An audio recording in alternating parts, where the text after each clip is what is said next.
welcome to the Guided Hearts podcast where we journey together in faith, wisdom, and healing. I am your host, Nonfadi Botelo, and today we are diving into a powerful and much needed discussion: overcoming the pain of disappointment and moving forward.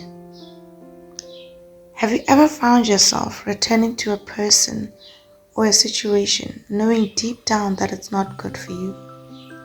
Have you ever held on to hope that things would change only to be met by the same pain and betrayal?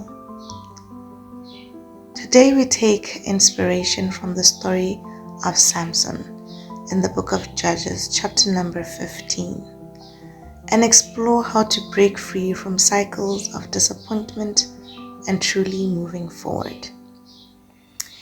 You see, when I was reading the book of Judges, chapter number 15, there's something that I noticed. There was a woman that Samson wanted to marry. However, Samson gave her family a riddle, and because they could not interpret the riddle, they knew that they were in trouble. So they used the woman that Samson wanted to marry to try and get the truth out of Samson.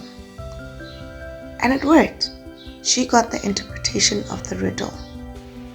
But after getting it, she went on to betray her husband-to-be by telling her family the interpretation to the riddle. That disappointed Samson so much, and it was the first sign of betrayal in his life. Instead of Samson moving forward and realizing that this environment is not good for me or this woman cannot be trusted, he went back and he tried to continue to marry that woman, to reconcile, to move forward with her. But he found that she was already given to another man, which goes to show that maybe she never really cared about him. Or maybe she did care, she just cared more about her family than she did about Samson. Sometimes we find ourselves in positions where people care about us. They really do. However, they care about other things more than they care about us. So that means they will prioritize those other things, those other people, and those other situations. And you will be left hanging and feeling betrayed, feeling unloved and unwanted. But Samson's story is a very unique one. It is the story of power, destiny, and unfortunately repeated heartbreak, because this happened before Delilah happened to him. He made the mistake of seeking reconciliation with someone who had already betrayed him. And I want you to understand that in Judges 15, not only did Samson try and seek reconciliation, when he couldn't get it, he started to kill the Philistines. This was the birth of how it happened that they sent another woman to him by the name Delilah. He started something because he was betrayed. And instead of forgiving and moving forward, he wanted to retaliate. See, he made the mistake of seeking reconciliation with someone who had already betrayed him. But here's the question: who should have been seeking reconciliation in the first place? His fiancée, the very person who betrayed him. Yet Samson went back only to face more disappointment. How many times do we do the same? We return to people, to places, and to situations that have already shown us that they are not good for us. We convince ourselves that maybe, just maybe, things will be different this time. But disappointment follows, leaving us broken once again.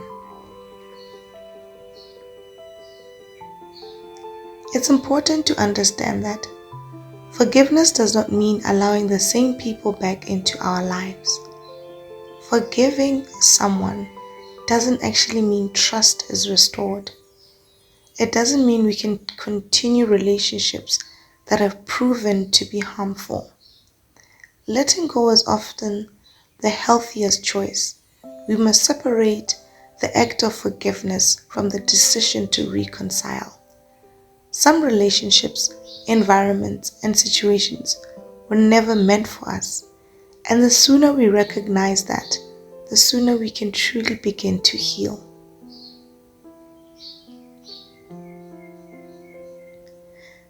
Healing does not come from going back to what hurt us.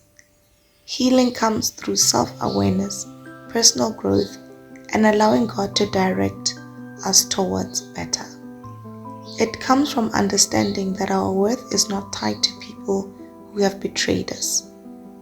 True strength lies in forgiving and walking away, in creating space for healthier relationships and environments that nurture our growth and well-being. If someone continues to betray, to manipulate, or to hurt, or even just not to prioritize you, it's time to let go. It's time to choose yourself, to choose healing, to choose peace. Holding on only delays what God is trying to do in your life. Trust that in letting go, you are making room for something far greater. Recently, there is something that I'm trying to let go of.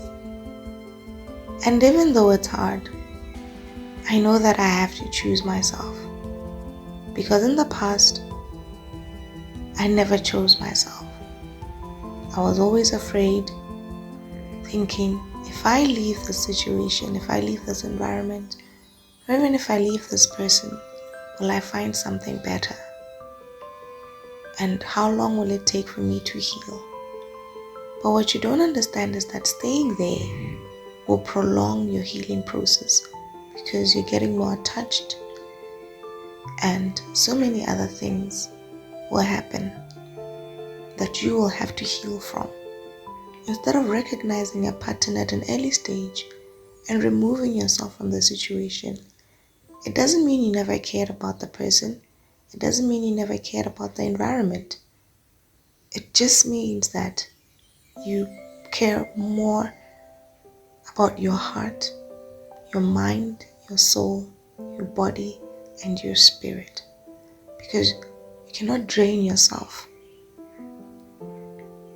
Where will you pour from if you are empty?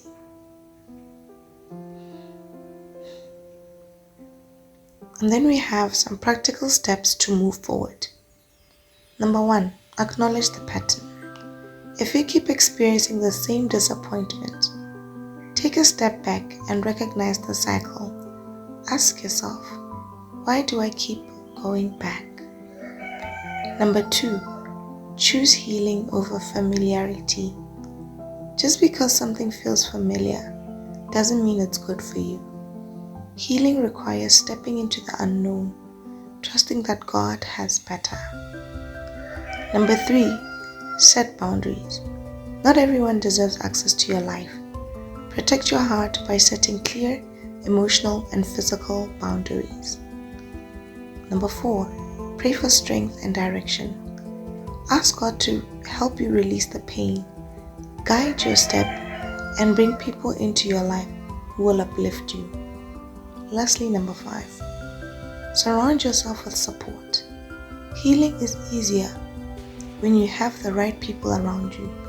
Seek out mentors, friends, and faith communities to encourage your growth. The story of Samson teaches us a valuable lesson.